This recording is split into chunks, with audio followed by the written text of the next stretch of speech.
भारत और चीन के बीच सीमा पर गतिरोध जारी है। हाल ही में सेना प्रमुख नरवणे ने एक चैनल पर बयान दिया था कि हाँ, ये चिंता का विषय है कि बड़े पैमाने पर जमावड़ा हुआ है और यह जारी है।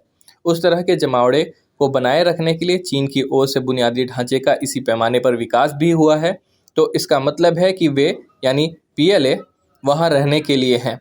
हम इन सभी घटनाक्रम पर कड़ी नज़र रखे हुए हैं, लेकिन अगर वे वहाँ बने रहने के लिए हैं तो हम भी वहाँ बने रहने के लिए हैं।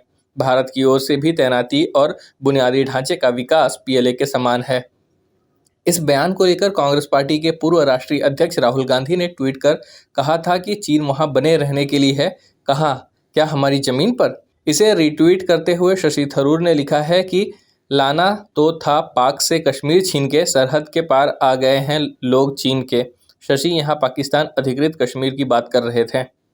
भारत और चीन पूर्वी लद्दाख में कोर कमांडर स्तर की 13वें दौर की बातचीत बेनतीजा रही। हालांकि भारत ने चीन को कड़ा संदेश दिया है। भारत ने कहा कि LAC के बचे हुए इलाकों में सैन्य वापसी की जिम्मेदारी चीन की है, क्योंकि चीन ने ही एक तरफा ढंग से पूर्वी लद्दाख में यथास्थिति में बदलाव किया था। भारत ने कहा कि PLA द्वारा ऐसा किया जाना दोनों देशों के विदेश मंत्रियों द्वारा हाल ही में दुबांशे में हुई बातचीत में बनी सहमति के अनुरूप होगा।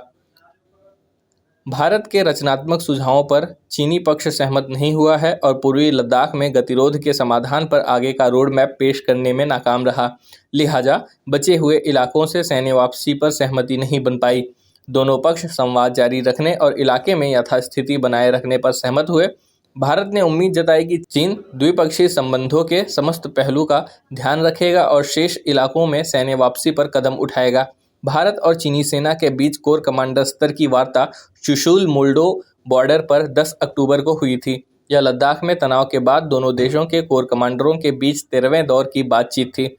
इस बैठक के दौरान पूर्वी लद्दाख में वास्तविक नियंत्रण रेखा के हालातों को लेकर चर्चा हुई थी। देश में दिल्ली, पंजाब, राजस्थान समेत कई राज्य बिजली संकट झेल रहे हैं।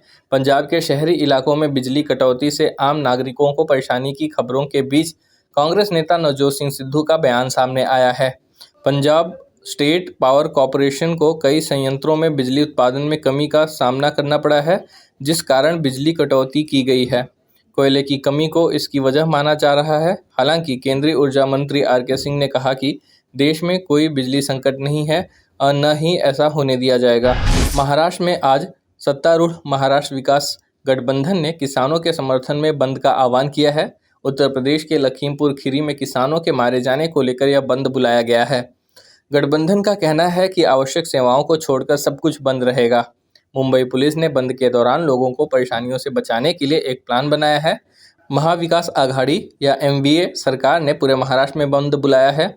मुंबई में ज़्यादातर दुकानें बंद दिखीं और बसें भी नहीं के बराबर चल रही हैं। सड़क पर हालांकि टैक्सी और निजी गाड़ियां पहले की तरह ही चल रही हैं। माहिम में रेल रोको की आशंका के चलते कड़ा सुरक्षा बंदोबस्त किया गया है।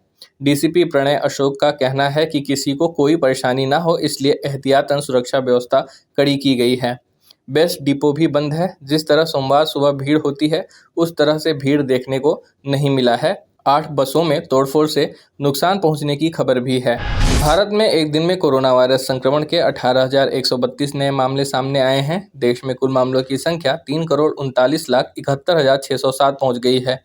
पिछले 24 घंटे में 193 लोगों की इसकी वजह से मौत हुई है। अब तक देश में कुल कोरोना वायरस की वजह से 4,50,782 लोग मारे जा चुके हैं।